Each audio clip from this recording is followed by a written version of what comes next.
I stood at the altar, gripping the edge of the podium, my heart pounding like a drum of war. The guests were seated, the music had begun, and in just a few moments, Emily would walk down the aisle. This was supposed to be the happiest day of my life.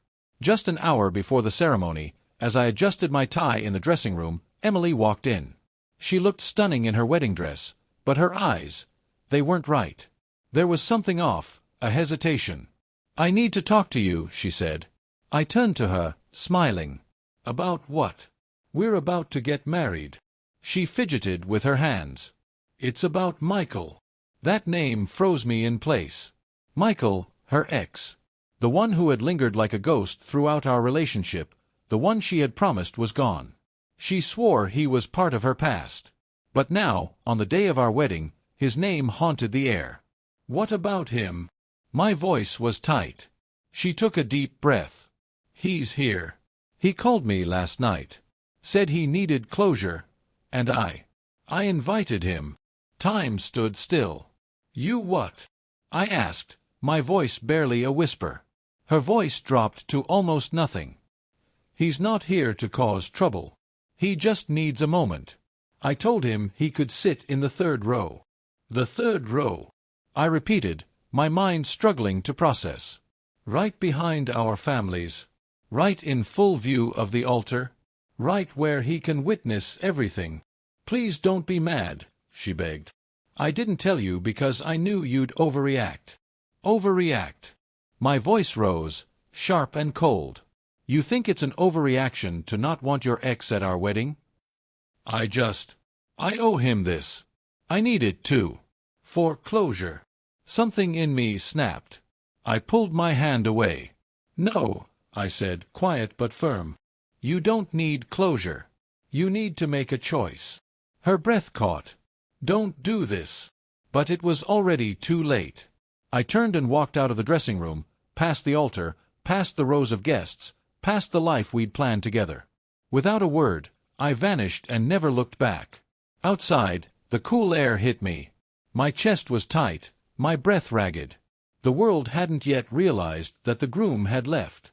They probably still thought I was just waiting, but I was gone. I walked past the limo meant for the reception. The driver gave me a confused look, but I didn't stop.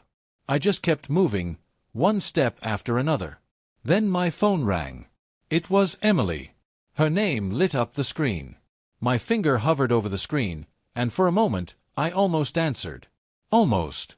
But then I remembered how she looked at me, uncertain, hesitant, not like someone who was sure I was her future. So, I powered off my phone, took a deep breath, and disappeared. That night became a blur. I wandered the city until I stumbled upon a bar that seemed to have forgotten time. I sat down, and before I could even speak, the bartender slid a glass of whiskey toward me. "Rough night?" he asked. "You could say that," I replied. The whiskey burned as it slid down, but I welcomed the fire. I drank to drown the memory of her saying she needed space for her ex on our wedding day. Eventually, last call came. I had nowhere to go. I pulled out my phone and turned it on. 36 missed calls. Emily, my best man, my mom. I didn't need to listen to the voicemails. I already knew what they said. "Come back. Let's talk. Please." Instead, I did the only thing I could. I scrolled through social media. There it was. A photo of Emily standing at the altar, with Michael. My stomach twisted. The caption read, "When the past meets the present." The comments were chaos, guests speculating snippets of what had happened. A blurry photo showed Emily and Michael leaving together. Had she run to him the moment I left? Had she always been waiting for a reason? I didn't want to know the answer. It wouldn't change anything. She had made her choice, and now I had to make mine. So, I erased her. Every photo. Every message.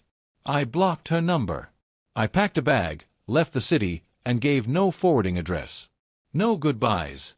I became a ghost. 2 years passed. A new life in a quiet town. A different job. A modest apartment by the river. I learned to enjoy the silence, to live without the weight of what had been. But the past has a way of catching up.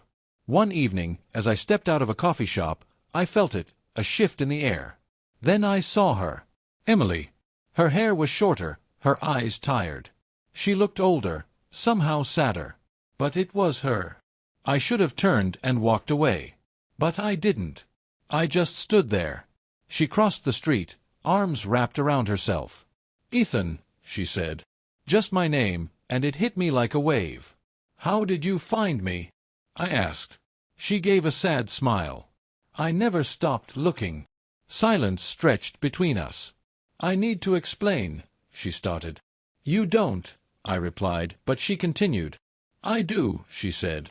"After you left, I was a mess. Michael was just there. I thought it would help, fill the hole. But it didn't. It made everything worse." She paused. "I thought I needed closure. But I just lost you." Her voice cracked. "I never wanted him. I wanted you. I was just too late to see it." Her confession didn't bring peace. It only brought exhaustion. "You don't have to say that now," I said quietly. A tear rolled down her cheek. "I know. But I had to try." "Do you still love me?" she whispered. I paused. "I did once." The words hung between us, final. She nodded. "I'm sorry, Ethan. For everything."